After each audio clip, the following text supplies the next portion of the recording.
This is the Seahawkers podcast. After day 2 of the 2020 NFL Draft, the Seahawks made 2 picks, they made a trade, and here to talk about it, actually, they made a couple trades. And here to talk about it, Mr. Rob Staton, SeahawksDraftBlog.com. Rob, I know we got together after day 1. You're feeling maybe a little anxiety or just not overly happy with the first day, so I have to check in and see how you're doing now after 2 days of the draft.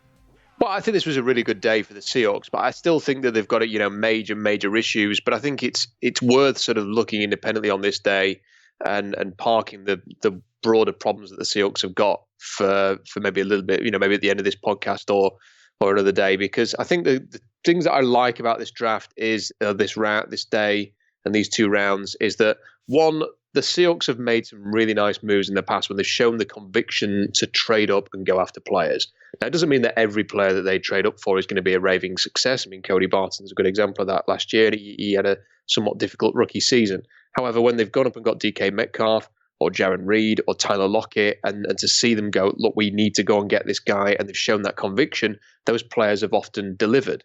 Because if they've moved up for somebody, it's not like, if you sort of get there and a team trades in front of you or the board falls a certain way and you pick somebody, you're never quite sure if they're disappointed how the thing went or whatever. But when they actually go and move up for somebody, full well that they've gone up to get that guy for a reason. And when they went up and got Darrell Taylor, my main issue with Darrell Taylor was the injuries. There was so much talk about, whether or not he was physically able to sort of go through and make it in the NFL. I mean, he's not competed at the Senior Bowl. He didn't do anything at the Combine, and that is going to be an issue, whether or not he's going to be physically capable of staying healthy at the next level. But they clearly feel some confidence there. I think I read somewhere that they sneaked in a VMAC visit with him before the lockdown started. So they may well have even done some medical checks on him. So they may have maybe a bit more information than other teams. And for them to go up and get this guy, this is a guy who was being touted as a potential first-round pick before the 2019 season. He has a decent pass rush win percentage in the 19% kind of range. He is big, he's a Leo type, but he's bigger than that. He's bigger than a Cliff Averill. He's nearer to Frank Clark in terms of size than an Averill. He's 265. Could easily get up to 270 pounds. He doesn't look big for that size. He could easily put on a bit of extra muscle and get up towards a Frank Clark type of range. I don't know, Rob. I've seen video of this guy. He looks like he has a pretty significant amount of muscle already.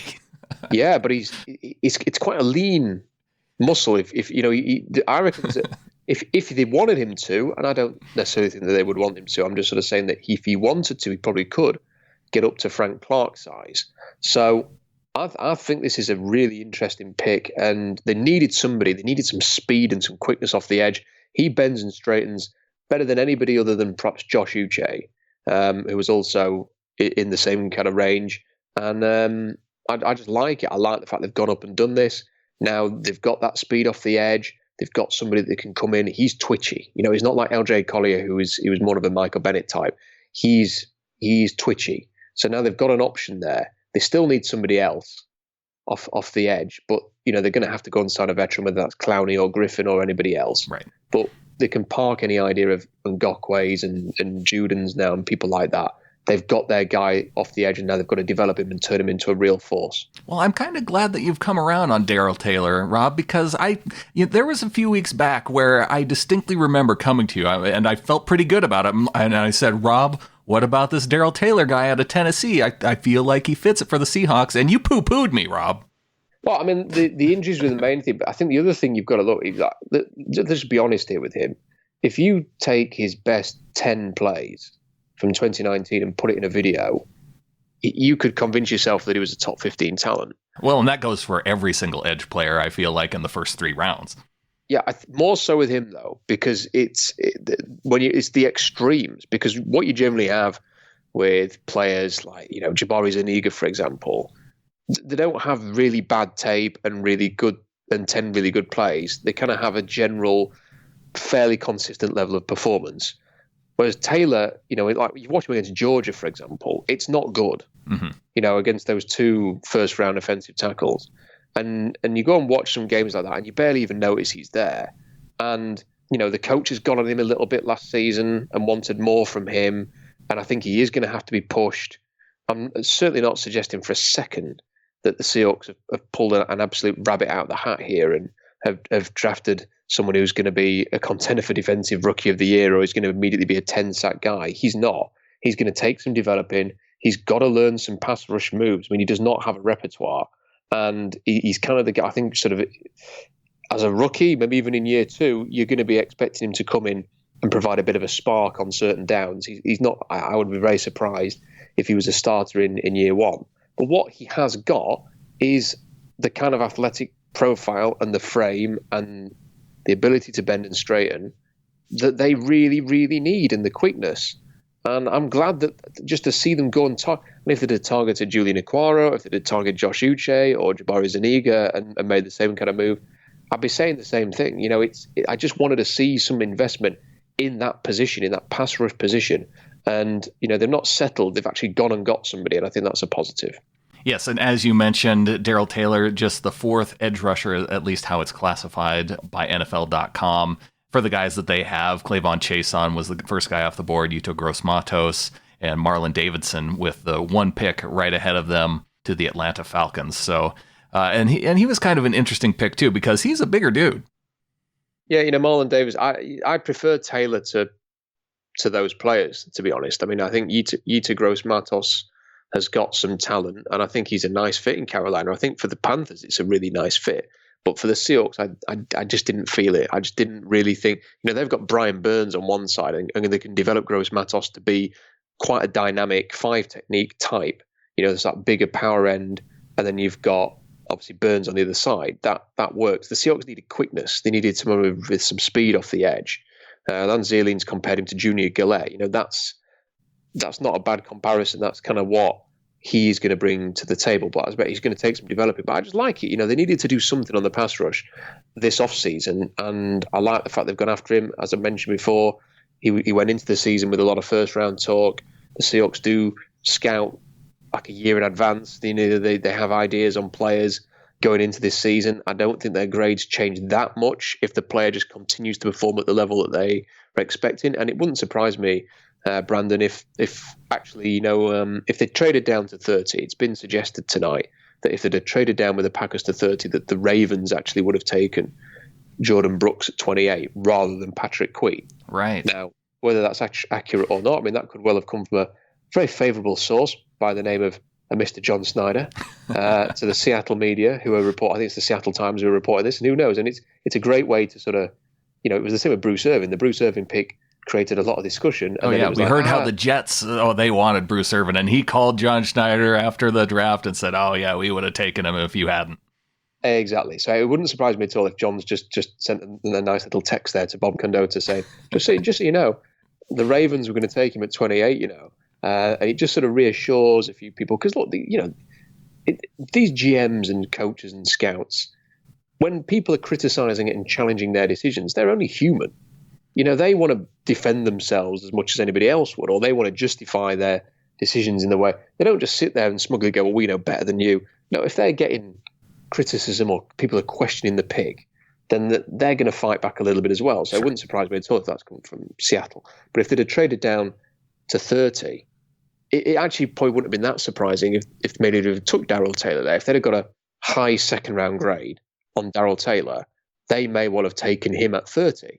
So to get Brooks, who they clearly liked a lot, and then to get Taylor at, 49 or something in the end, I like that. I like the fact that they've shown some conviction there, and hopefully he's going to be as much of a success as Jaron Reed and DK Metcalf and Tyler Lockett. Yeah, and there was a lot more buzz about Taylor being potentially a guy who could move into the first round and kind of squeak in there. Ultimately, they get him in the second. And I know what you're saying, too, about him being not a starter right away, because he does seem to have a deficiency in terms of stopping the run. He's probably more the guy to come in on third down, especially on passing downs in his rookie year, and see if he can have an impact there. So let's move on, Rob, because Damien Lewis, the guard out of LSU, this is a guy that you talked to, you interviewed him, and you have it up on YouTube leading up to the draft, and I know that Lewis was a guy that you really liked. Now, in terms of a guard, the Seahawks they've been trying to find guards this offseason, And so do you think with Lewis, they actually have a guy who can stick with the team long term versus a lot of these guys who are 1 year, 2 year type options? Yeah, I really, really like this pick. Really like this pick.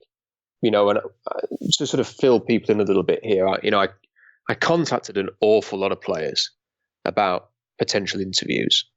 And, Damian Lewis's response was the most courteous and polite response in agreeing to do an interview of all the players that I contacted. And then when I interviewed him, and I'd kind of done a bit of homework, and as you do, to try and learn a little bit about him going into that piece. And I just absolutely loved his passion, his energy, the polite way that he spoke. He's clearly gone through an awful lot. He's got that grit factor that the Seahawks really like. And I have to say, I really, really like Damian Lewis. When I did my horizontal board, it was partly sort of my opinions, and it was a part of a Seahawks projection, and it was also part of where I think certain players are going to go. Now, for me, I had AJ Epineza in round 2. I don't like AJ Epineza. I would not have drafted it. I think we've talked about this. Yeah. I would not have taken Epineza in the top 15. I think he went 53 or 54 in the end anyway, but I wouldn't have drafted him. And I had players on the horizontal board that I wouldn't have drafted. I don't think I'd have drafted Darrell Lewis either, who went in the late 3rd round. Right. Damian Lewis, for me, was a top 50 player in this class. A top 50 prospect. When you watch the tape, he is so physical. He, for me, was LSU's best defensive lineman, and a really good group they have a college football award for the best defensive line. They won it. So good. Right. Damian Lewis, Lloyd Cushenberry, Sadiq Charles, right? Yeah. And then you watch Clyde Edwards-Helaire. So often he would run behind Damian Lewis.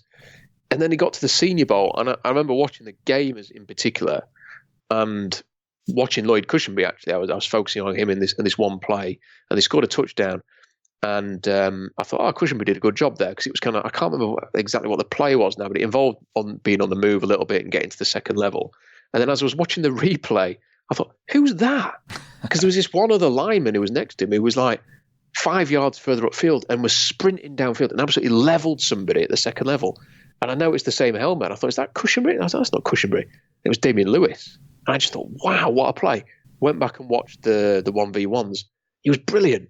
And then when I went back to review the 1v1s about 3-4 weeks, every week just seems to have blended into each other with this lockdown. But I guess it was about 3 or 4 weeks ago, but it might have been 6. I don't know. I went back and watched it, and the one thing that really stuck out to me was that I think it was the Bengals staff. So they had Jabari Zuniga and Damien Lewis have 3 reps against each other for no reason at all.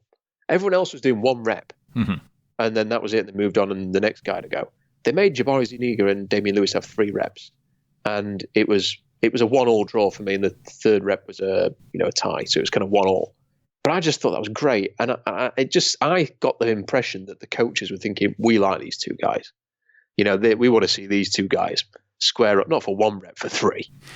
And it wasn't the only time when that happened. And I just came away from all of this. And then I interviewed him after I'd watched this. And then and that's why I interviewed him second after Robert Hunt. I was kind of disappointed, actually, that they did so much on the offensive line in free agency, because I thought there's no way they're going to draft him now. And I'm really pleased that they have. Well, I talked to EJ Snyder, Windy City Gridiron. He does a lot of what you do for that Chicago Bears SB Nation site, Rob. And the one thing that he pointed out in my talk with him is that Damian Lewis and Lloyd Cushenberry were both on the board at the same time. Cushenberry has the ability to play guard too, and he liked Cushenberry just a little bit more especially when it comes to pass protection. Yeah, but Damian Lewis kicks people's ass. I like Cushenberry. The difference between Cushenberry and Lewis for me is Cushenberry fits more in the Ethan Posick mold of offensive lineman, in that he stalls people, he hangs on long enough to get the job done. He's technically adept, he's intelligent and smart, but he ain't explosive, and he isn't violent, and he ain't powerful. Whereas Damian Lewis is going to go out there and beat the crap out of you. And I'll take Damian Lewis because I want people who are going to beat the crap out of you on the offensive line. So for me, give me Lewis any day of the week. I mean, I like Cushenberry, but he's a violent run blocker. He's a physical tone setter.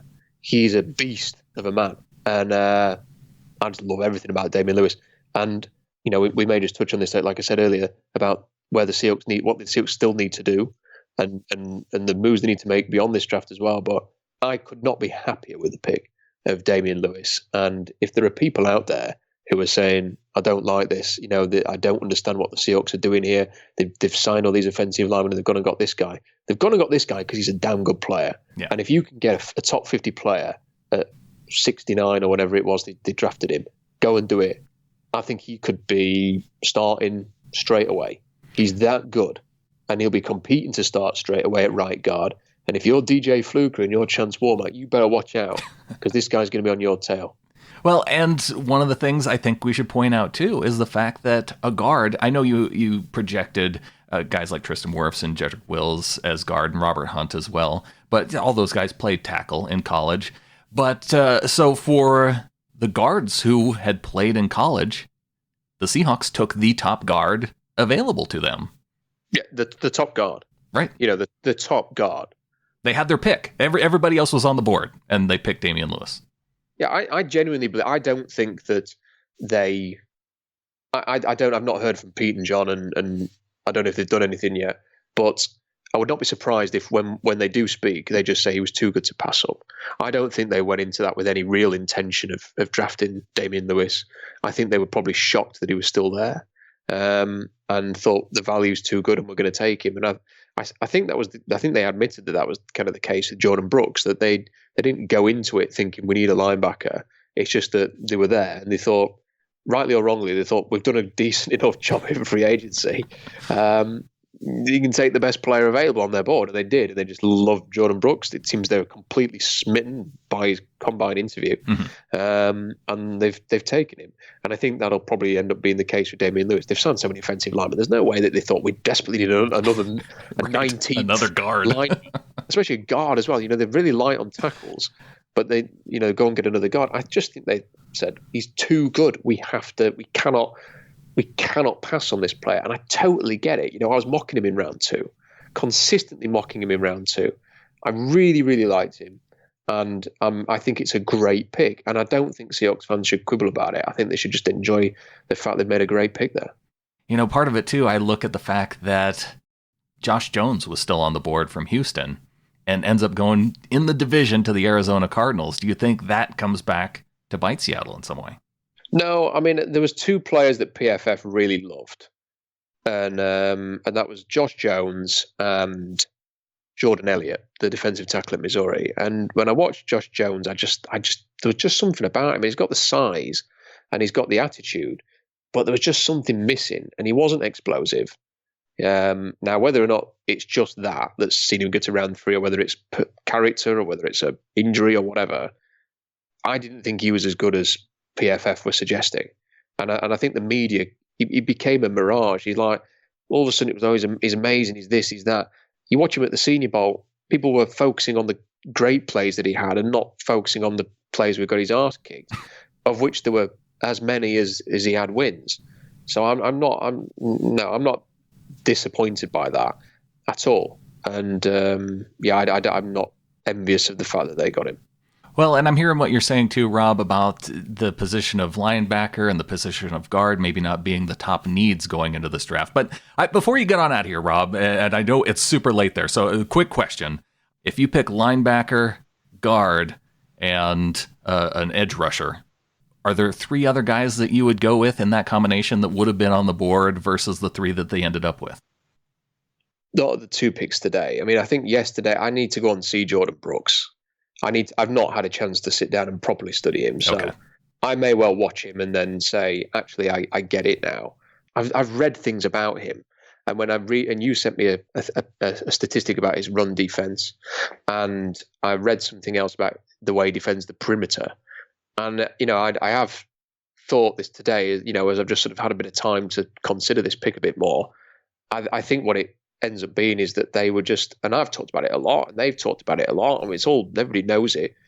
They were terrible against the perimeter run last year. Right. They were one of the top 5 teams in missed tackles.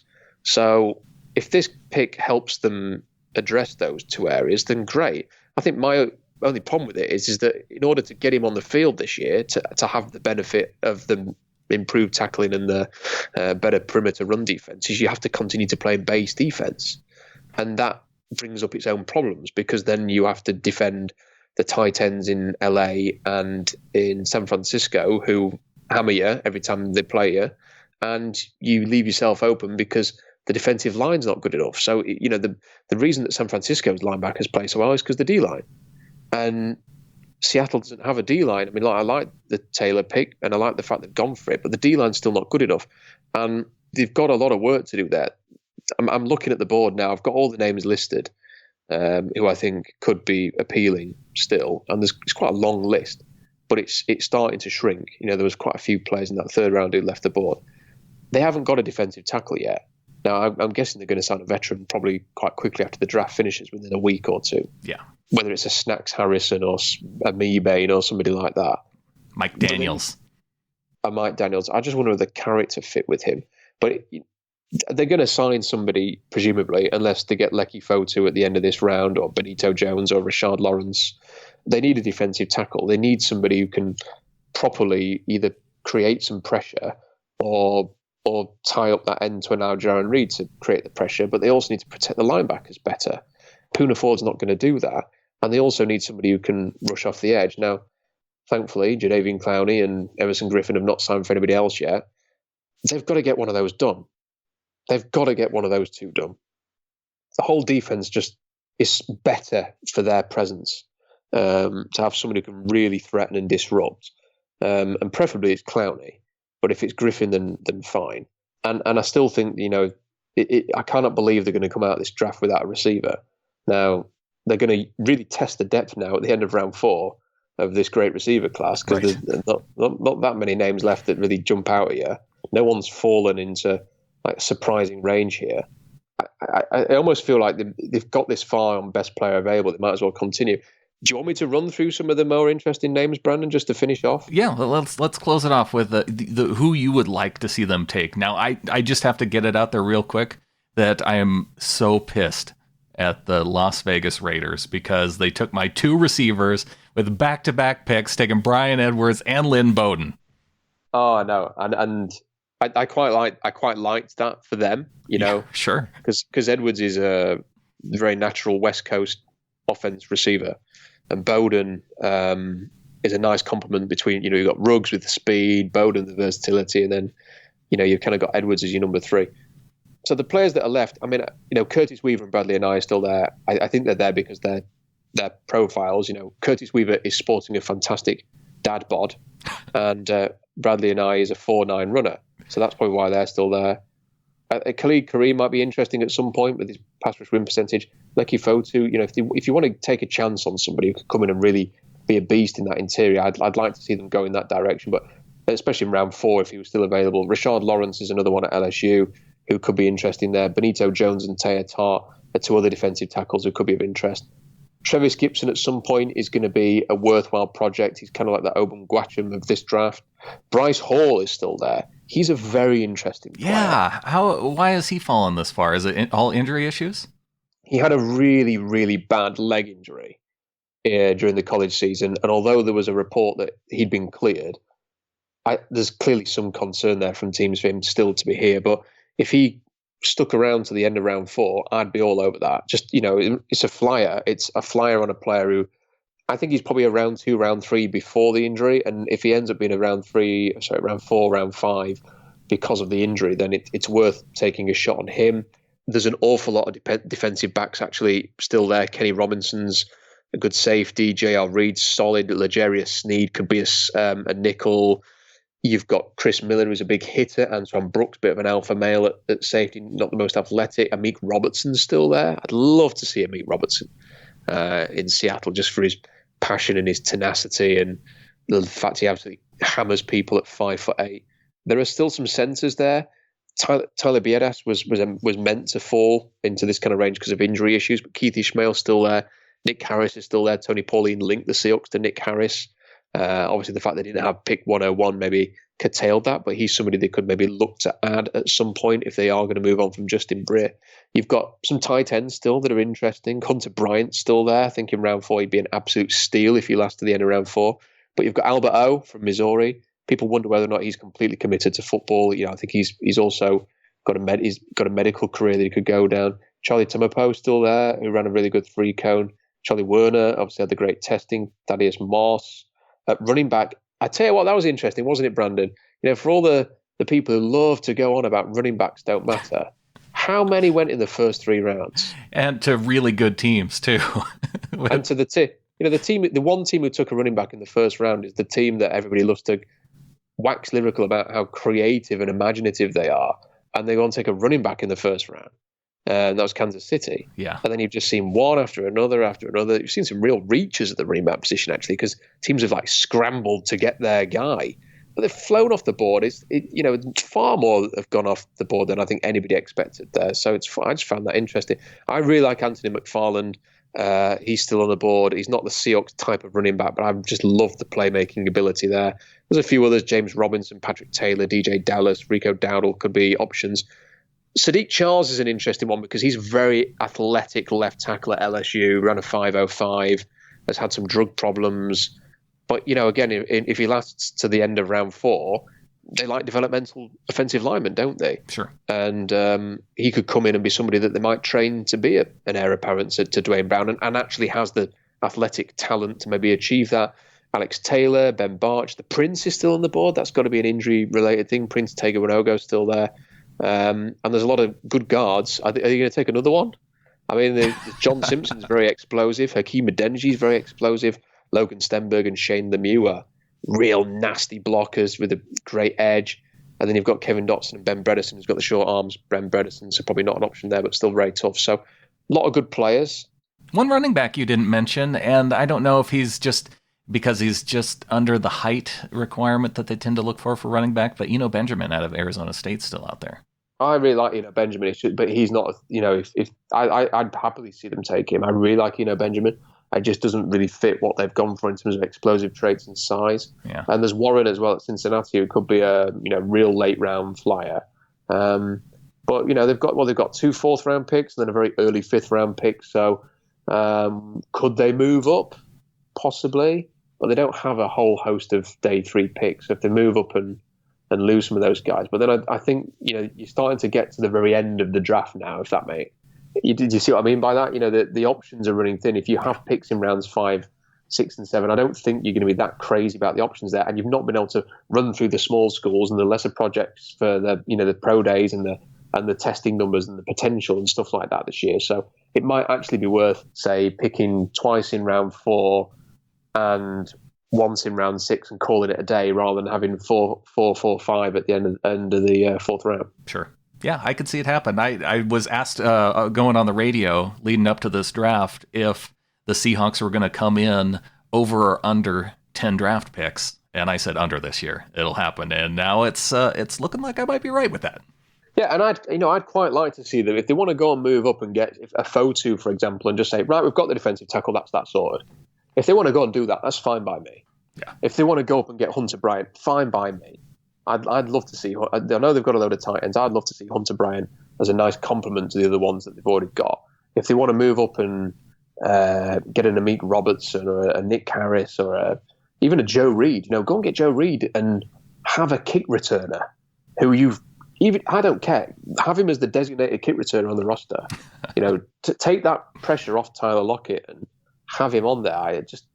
Or even Bryce Hall. So I think there's some options to move up there still. Definitely a lot of options, Rob, and I'm sure we'll be breaking it all down tomorrow. Maybe it won't be such a late night for you tomorrow night. I know this has been rough for you, being all the way in England. So I really appreciate you coming on after the entire draft is over and helping break down day 2 of the Seahawks picks. Yeah, and can I just say that all of my fellow British NFL fan friends, they'd all given up by 1:30 in the morning. And I sent them a nice little message there. We had a little mock draft sweepstake amongst us all, which I actually won. And as part of the winning, the haul as well as the money, you also get to pick a forfeit for the person who finished last. He's a Dallas Cowboys fan, and I will be purchasing him a crisp new San Francisco 49ers t-shirt to wear as a forfeit in a video for later this week. So I'm sure he's going to enjoy that. I love it. Always compete, Rob. Always compete. Oh, yeah. And with that, I think there's only one thing left to say. Go Hawks.